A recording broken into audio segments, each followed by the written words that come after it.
di media ya, bahwa terkait soal apa namanya ya, membahas soal apa yang sudah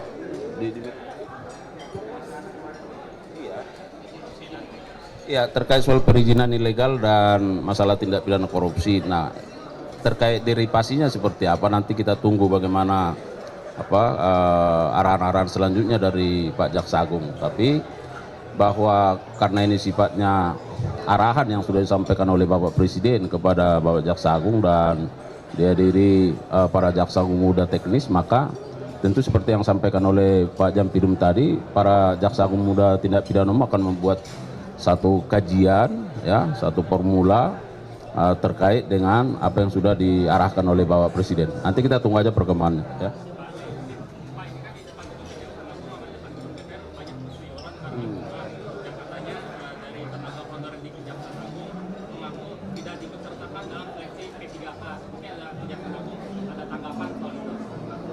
Saya kira itu harus kita evaluasi dulu ya, terkait dengan sebenarnya bukan soal itu. Apakah P3 tidak P3 apa namanya honor itu tidak diangkat atau diikutkan menjadi P3K, sementara yang penerimaan sekarang kan penerimaan CPNS, bukan kapasitasnya P3K ya. Kami nanti akan coba konfirmasi juga kepada personal ya, aturannya seperti apa sih sehingga sampai ada seperti itu ya kan. Karena yang setahu kita bahwa teman-teman di daerah itu yang selama ini masuk dalam tenaga PPNPM ya, mereka ikut ujian dan pada lulus, ada yang lulus. Nah, cuman konteksnya ini apakah misalnya dia tenaga honorer yang harus langsung ikut diangkat menjadi tenaga P3K. Nah, ini yang mau nanti saya cek dulu ya. Ya, karena persoalannya apakah penerimaan CPNS ini statusnya P3K atau bukan itu. Nah, yang kami ketahui ini ASN, untuk penerimaan ASN ya. Nah, jadi harus kita klarifikasi dulu nanti dengan bidang personal ya.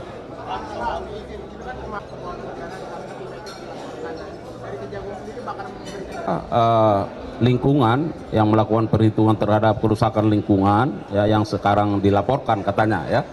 Tentu kita harus mengacu kepada hukum acara yang ada ya. Kalau kita membaca tentang keterangan ahli dan bahkan undang-undang terkait soal perlindungan saksi dan korban, di dalam pertimbangannya itu justru disebutkan bahwa ahli dalam memberikan keterangannya itu adalah bersifat mandiri dan harus dilindungi ya. Oleh karenanya tentu kami sebagai institusi ya negara yang meminta perbantuan terhadap ahli untuk melakukan perhitungan ya, tentu kami akan melakukan langkah-langkah juga ya. Nanti kita lihat perkembangannya seperti apa.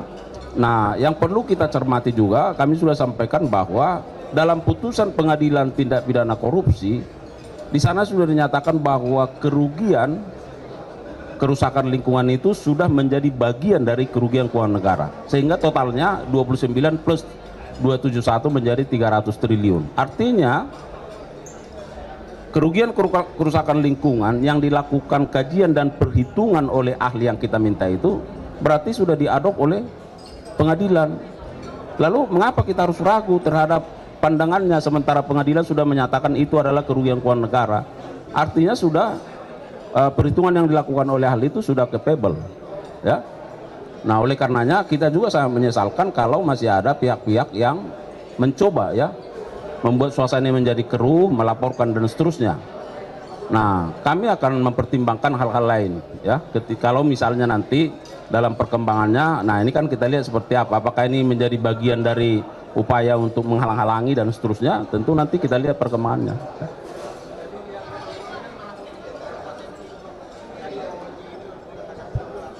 Makanya nanti kita lihat dulu seperti apa ya. Nah, sekarang kan kita juga belum tahu prosesnya di bubble kan. Apakah laporannya itu misalnya dikembalikan atau ditindaklanjuti dan seterusnya. Yang baru kan kita dengar hanya ini soal penerimaan laporan terkait soal itu ya. Penegasan nanti akan melindungi ya Pak ya? Tentu, karena yang meminta itu kan negara. Yang meminta untuk melakukan kajian perhitungan itu kan negara melalui kita ya.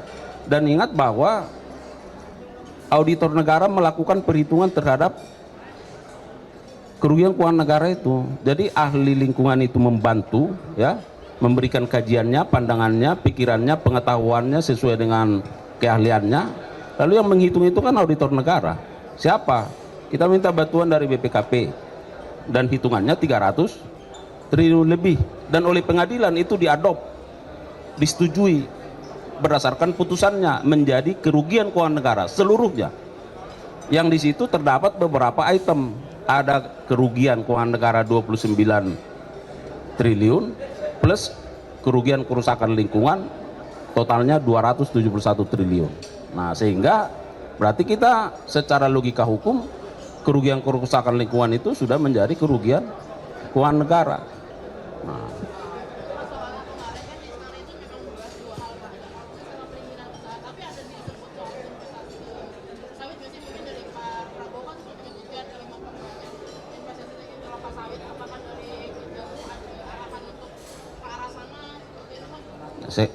saya juga belum tahu, nanti kita lihat ya. Oke.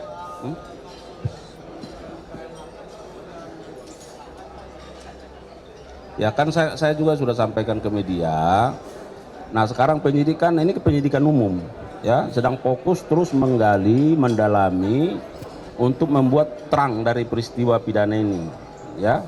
Nah, apa yang disampaikan oleh Bapak Jaksa Agung beberapa waktu yang lalu nanti kita tunggu, ya. Tentu akan ada waktu yang tepat, ya. Nah, untuk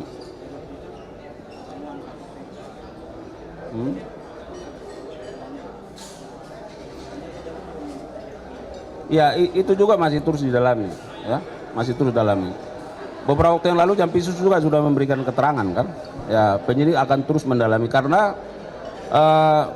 misalnya, ini misalnya, kalau misalnya ZR menyatakan ini dari A, kan tidak semudah itu juga kita menuduh A, kan itu juga harus dilihat bagaimana mensreanya, aktus reusnya, keterkaitannya seperti apa. Nah, itu kan harus perlu didalami. Makanya Pak Jampisus beberapa waktu yang lalu menyatakan bahwa penyidik akan terus mendalami terkait soal 920 plus 51 itu, ya. Kalau nanti sudah ada diumumkan, ya. Oke, ya. Nah, untuk pemeriksaan TTL itu benar, jadi yang bersangkutan itu diperiksa sebagai saksi untuk tersangka lain. Nah, tersangka lain itu juga diperiksa untuk yang bersangkutan.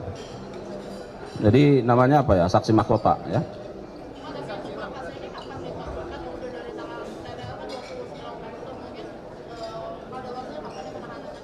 Ya kan penahanannya masih banyak, kemarin sudah kita jawab, ya. Tapi yang pasti biasanya nih kalau TTL sudah diperiksa untuk tersangka ini diperiksa untuk TTL. Nah, berarti kan penyidik ini sudah mulai di puncak nih dalam konteks penyelesaiannya, ya. Ya kita harapkan aja, karena saya sudah sampaikan penyidik nggak bermain-main, terus siang malam fokus bagaimana menyelesaikan perkara-perkara ini semua, ya, termasuk TTL. Itu komitmen kita, ya. Saya kira begitu, ya. Makasih ya teman-teman, ya.